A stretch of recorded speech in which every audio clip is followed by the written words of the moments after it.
Hi, my name is Deidre Mayers, and today for Talk of the Town, we're in Scarborough at Scarborough Town Center to inspire our future leaders via the Scarborough Walk of Fame.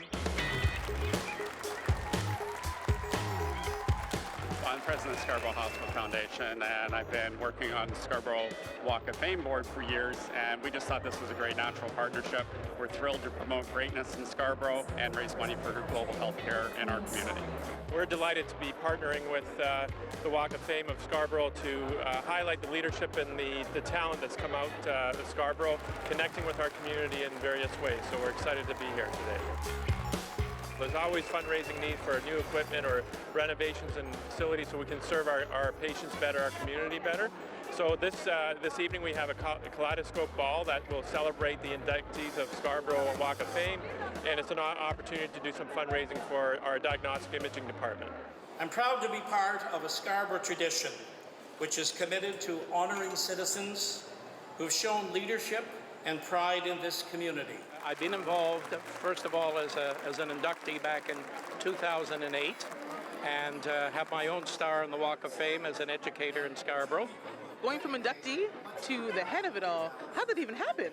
Well, in fact, it was Betty Carr, who was honored today, who came to me on the evening that I received my star in 2008, said, now that you've been honored, you need to come and do some work for the Scarborough Walk of Fame board.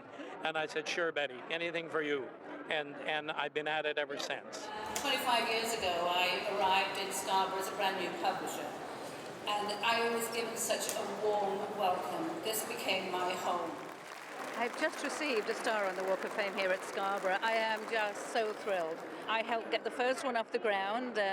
We had an idea and a few of us got together and look at what it's turned into. I'm just a little overwhelmed. I'm just really thrilled. All these, if you look at the stars and see all these people here, it is really inspiring. So I'm standing here with Mike Holmes. If you don't know who he is, I'm not too sure where you have been. How are you? I'm pretty good. You know, this was a nice turnout. It was quite the honor, I have to say, with Farley Flex, doctors, Sherry to hockey, right into media. We're into quite the diverse people here. Me, I'm a contractor. You know, you bring me in here, all right, it may fix the place. It looks pretty good, actually. I know they're doing some construction on the parking level, and I could probably help there, but it was fun. How do you feel? You were just honored on stage. How does it feel? Well, I feel very honored, very excited, and very happy. Now, I heard that you have delivered over 4,000 babies? That's right. It was day and night. And I was always hoping that the babies will come at night, because otherwise my schedule for the day and the patients were ruined. How does it feel to be honored? It's just such a privilege to be honored where I grew up, and this has been my life and my community for a very long time, and this is just a very special event for me.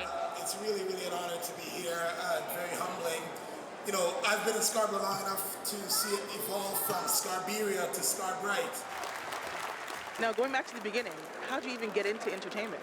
Initially, as an event promoter, I did I guess you could call it Toronto's first breakdance competition, citywide competition, and got bitten by the bug. I always loved music. My mother introduced me to music.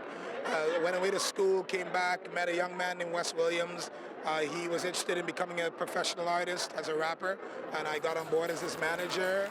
Going from that to Canadian Idol and Flow, we can't forget. Now, how do those two big moments come about in your life? So Flow came about as a result of the change in the radio landscape.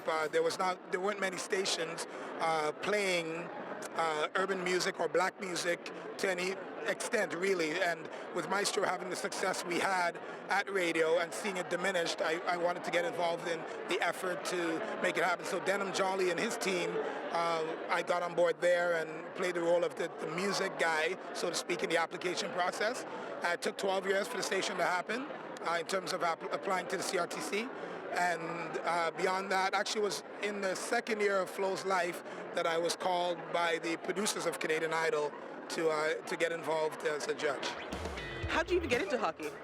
Well, I have 2 older brothers that were actively involved in the game, and I was that annoying little sister that just wanted to do everything they were doing, so I just followed in their footsteps. There's definitely challenges over the years.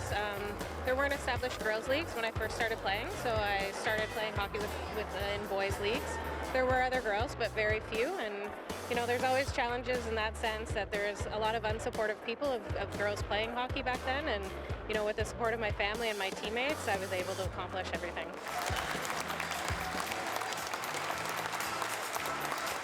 What made you even get into homes in general and actually start caring about how people's homes are turning out? When I was a kid, I was doing electrical at 6. My dad was a jack of all trades, master of none. I didn't understand that statement until I got older.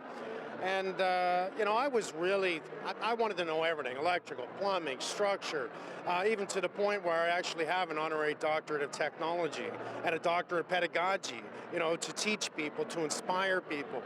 But I love this. I want to design, I want to build the greenest community in the world. And I don't just want to, I'm actually going to. So it's what I believe in. I want to teach the young. Your history with paper and writing, how did you know that you wanted to do that? Did you always know? No, I just started many, many years ago, and I started actually in sales, and I worked for quite a few years here, then went to Australia, worked there for a daily, came back after 4 years and went straight back into newspapers because I just love newspapers. Besides your infectious personality, what do you think has been the key to your success? Never giving up. I do work 7 days a week. I work weekends. I'm being the ambassador to World Skills and Skills Canada and all the other things that I do. I do so many things, but it's just about don't give up. Keep doing it. One thing I realize now that I'm 26 times 2 is that life is freaking short. So I have to get it done. I have to get everything that I know I need to do, wipe out that bucket list, buy an island, and disappear. You want to come see me on the island? I'll come. I love the islands. I love it. I think the biggest thing is first, have fun. If you're not having fun doing it, you're doing it for the wrong reasons. And then secondly, dream big. Don't set limits for yourself, dream big, and then push yourself to accomplish those. Now, I feel like this day's youth, they want things immediately. Absolutely. Can you just discuss the journey and sticking to the plan?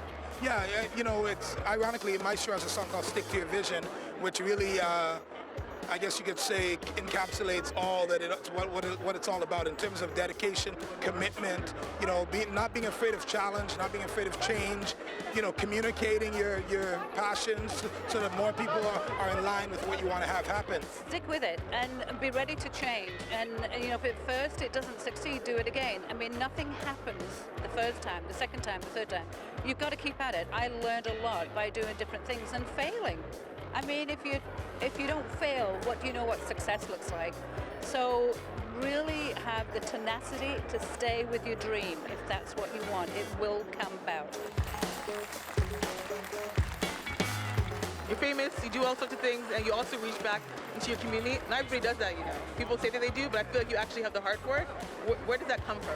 My mom didn't really preach that, but we learned by example, right? So we always knew that, when opportunities came by, you always have to have a sense of who else can you bring along. And for me to, I juxtaposition business and community development in all opportunities. No matter what it is, I make sure that there's some sort of aspect of community involved. Scarborough is a wonderful community. I brought up my family here over 40 years, my wife and I, and our girls went to the schools in Scarborough, participated in the events. It's probably one of the best known secrets. The people of Scarborough sometimes keep their heads down, just go about their lives, and others have an impression of us, but we have a wonderful community. People are so proud in Scarborough. Today I had an awesome time hearing from all the Scarborough inductees about their determination and their drive. Now, I'm from Scarborough, so I've been awesomely inspired. So from Talk of the Town, from Scarborough Town Center's Scarborough Walk of Fame, I'm Deidre Mares.